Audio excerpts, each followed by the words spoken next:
ETF index mutual funds నేర్చుకుని stock మార్కెట్లో రాణించాలనుకుంటున్నారా? వెంటనే ఈ నెంబర్కి కాల్ చేయండి.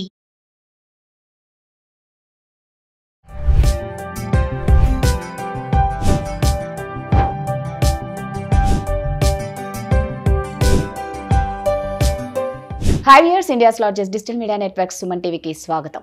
ప్రస్తుతం మనతో ఉన్నారండి advocate, public speaker and social activist Ushasri. ఒకసారి మాట్లాడదాం. ఉషా, నమస్తే. నమస్తే రాధా. ఉషా, మామూలుగా అంటారు పెళ్ళిళ్ళు రాసి పెట్టింటారు స్వర్గంలో జరిగినట్లు. అంటే మనం ఎందుకు మాట్లాడుకుంటున్నామంటే, ఎప్పుడైనా ఒక జంటను చూస్తే మేడ్ ఫర్ ఈచ్ అదర్ అనుకుంటాం. ఇప్పుడున్న జంటలను చూస్తే మ్యాడ్ ఫర్ ఈచ్ అదర్ లాగా ఉన్నారు. నిజంగా వారం కాకముందే వారానికో 10 రోజులకో నెలకో కొన్ని సంవత్సరాలు పుట్టిన తర్వాత కూడా భర్తను భార్య చంపడం, భార్య భర్తను చంపడం అంటే ఎంత దరిద్రంగా ఉంది అంటే ఈ పెళ్ళిళ్ళు అంటే భయపడుతున్నారు. కానీ ఇప్పుడు మనం మాట్లాడుకునే ముచ్చటైన జంట, వృద్ధ జంట, 93 ఏళ్ళ వృద్ధుడు వాళ్ళ భార్య కోసం మంగళసూత్రం షాప్కి వెళ్ళడం ఇప్పుడు బాగా వైరల్ అయిపోయింది.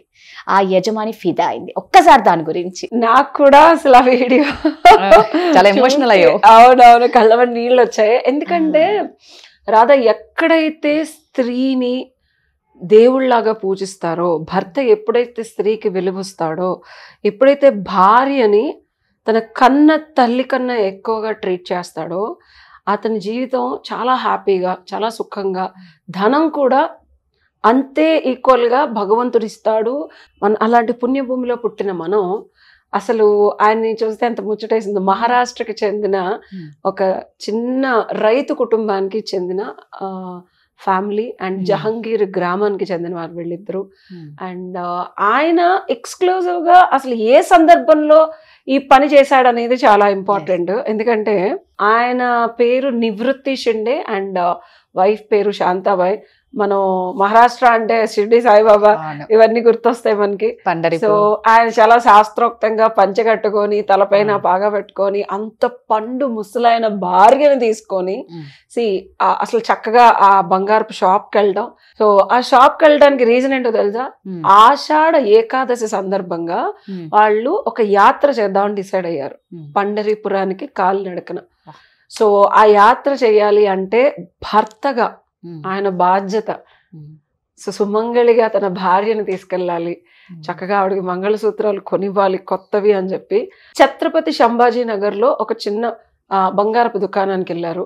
సో ఆ బంగారపు దుకాణం వీళ్ళు ఏంటి అన్న ధన సాయం, ఎందుకంటే చూడటానికి వాళ్ళు యోగ్యులుగా అనిపించలేరు, ఏమన్నా మనల్ని డబ్బులు అడగడానికి వస్తున్నారా అని చెప్పి కొంచెం అలా అనిపిస్తే, ఆయన ఎప్పుడైతే లోపలికి వెళ్ళి నా భార్యకి మంగళసూత్రాలు కావాలని అడిగితే షాప్ ఓనరే వచ్చి 1120 రూపాయలు ఏవో ఉంటే అవి చూపించి నా భార్యకి మంగళసూత్రాలు కావాలని అడగటం.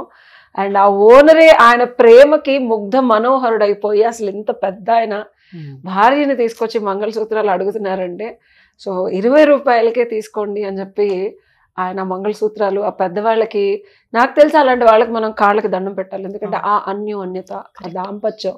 సో ఆయన ఏజ్ 93 ఏళ్ళు అంటే నాకు తెలిసి మినిమం ఒక 60 ఏళ్ళలో 70 ఏళ్ళలో వీళ్ళు కలిసి ఉన్నారు ఖచ్చితంగా. అండ్ కలిసి ఉండటం ఒక ఎత్తు అయితే, అంత ముచ్చటగా భార్యను ఆ ఏజ్ లో షాపింగ్ కి తీసుకెళ్లి ఆవిడకి నచ్చింది కొనివ్వాలి అనే ఒక చిన్న ప్రేమ ఈ ఏజ్ కూడా ఉందంటే, అలాంటి అన్యోన్య దాంపత్యులు అంటే ఆ దాంపత్యం అన్ని సంవత్సరాలు చక్కగా వాళ్ళు కాపాడుకున్నందుకు ఆ ప్రేమకి అసలు అన్ని సంవత్సరాలు కలిసి ఉండే ఆ యోగ్యత వాళ్ళు తెచ్చుకున్నారు. అది ఎవరు ఇచ్చింది కాదు. అలాంటి వాళ్ళకి మనం అది చూసినా, వాళ్ళకి దండం పెట్టినా మనకు కూడా పుణ్యం, పురుషార్థం, మన జీవితాలు కూడా అలాగా. ఆ ప్రేమను గుర్తించి ఆ షాప్ ఓనర్ 20 రూపాయలకే మంగళసూత్రం ఇవ్వడం అనేది ఆ యజమాని యొక్క గొప్ప మనసు కూడా. అంటే మనలో ఉన్న మంచితనాన్ని కానీ మానవత్వాన్ని కానీ అవతల పర్సన్ కూడా గుర్తించాలి కదా. ఇది మనం గౌరవం ఇవ్వడం అనాలి. అంటే మానవత్వం అవన్నీ మామూలుగా అంటున్నా 100% అది జెన్యూనిటీ, అతను ఆ కాంట్రిబ్యూషన్, అది ఆయన పెద్దవాళ్ళకి గౌరవించాడు అక్కడ. ఎందుకంటే వ్యాపారస్తులు ఇవి నమ్ముతారు, ఎందుకంటే వాళ్ళు పెద్దవాళ్ళని, ఎందుకంటే ఆ బ్లెస్సింగ్స్ చాలా ఇంపార్టెంట్. అది కోటాను కోట్ల రూపాయలు ఇచ్చిన ఎవరు, and it's a cute gesture. మంగళసూత్రం ఆ పెద్దవాడికి ఇస్తే వీళ్ళ జీవితాలు బాగుంటాయి, వాళ్ళ పిల్లలు, వాళ్ళు ఇచ్చే బ్లెస్సింగ్ ఒక్కటే కోరాడు ఆయన. రైట్, ఓనరు వాళ్ళ నుంచి కోరింది దీవించండి అని చెప్పి. ఆ బ్లెస్సింగ్స్ పెద్దవాళ్ళ బ్లెస్సింగ్స్ మనం అనుకుంటాం ఏముందిలే, కాళ్ళకి దండం పెడితే ఏముంది, పొగరుగా గర్వంగా. ఆయన చక్కగా ఇచ్చి వాళ్ళ దగ్గర బ్లెస్సింగ్స్ తీసుకున్నాడని చెప్పారు. అది కొన్ని కోట్ల విలువ చేసే సుఖాన్ని, సంతోషాన్ని. సిరి వేరు, సంపద వేరు రాదా. ఇక్కడ ఆయన దగ్గర బోల్డ్లంత బంగారపు దుకాణం ఓనర్ అంటే ఆయనకి బోల్డ్లంత ఉంటుంది, అది సిరి. సంపద అంటే నీ తల్లిదండ్రులతో నువ్వు సఖ్యతరైన రిలేషన్షిప్, నీకు పుట్టిన పిల్లలు వాళ్ళ జీవితంలో సక్సెస్ఫుల్ అవ్వడం, అది సంపద.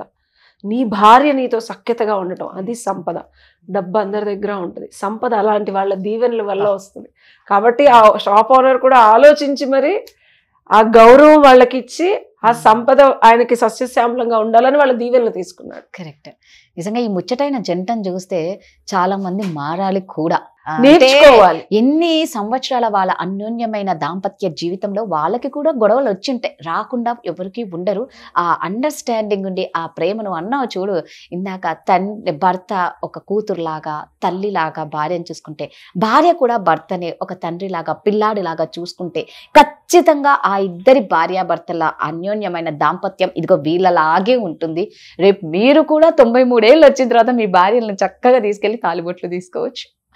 సో క్యూట్ వాళ్ళని చూస్తే. నిజంగా హ్యాపీగా ఉంది. ఫస్ట్ నిజంగా ఆ షాప్ యజమానికి కూడా మనం చక్కగా ఆయన తరపున కూడా, ఆ వృద్ధుడి తరపున కూడా మనమే థ్యాంక్స్ చెప్పొచ్చు. అంటే అంత గొప్ప మనసుకి. ఒక చిన్న నేను చెప్పొచ్చేది ఏంటంటే, ఇప్పుడు డివోర్సులు తీసుకునే వాళ్ళు కానీ, మనస్పర్ధలు వచ్చిన వాళ్ళు కానీ, ఒక్కసారి మీ పెద్దవాళ్ళలో ఇలాంటి వాళ్ళను చూసి చిన్న చిన్నవి, ఎక్కువ కాదు, చిన్న చిన్న విషయాలు నేర్చుకొని కుదిరితే సఖ్యతగా ఉండడానికి ట్రై చేయండి. చంపుకోవడం మాత్రం కరెక్ట్ కాదు.